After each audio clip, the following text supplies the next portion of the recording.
Samantala ay ginagalang ng palasyo ang desisyon ng Senado na isabina ang Napoles list na hawak ni Justice Secretary Leila de Lima.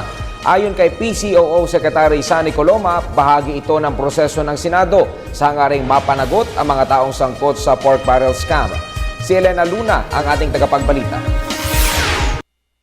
Iginagalang ng palasyo ang proseso ng Senado matapos mag-issue ng sabina ang Blue Ribbon Committee para isumite ni Justice Secretary Leila de Lima ang listahan mula kay Janet Lim Napoles. Ayon kay PCOO Secretary Sunny Coloma, ang Senado ay independent at co-equal na sangay ng gobyerno na kapantay ng ehekutibo. Kasabay nito, tiniyak ng palasyo na walang batayan para sabihin na pagtatakpan ng palasyo ang mga listahan. When the President spoke to media last night, he also cautioned against the possible confusion and misdirection that may be arising from this talk about a list or several lists. And that is why when he spoke to the media delegation in Myanmar last night, he said that it is best for this list to be eventually submitted to the Office of the Ombudsman so that this can be assessed properly and the appropriate action can be taken. There is no cover-up. That is an unfounded allegation.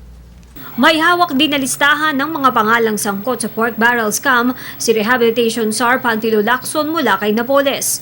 Ngunit nagbabala siyang kung maisa sa publiko ito, maaring masira ang Senado bilang institusyon. Ayon kay Secretary Coloma, nagkausap na sila ni Secretary Lacson hinggil dito.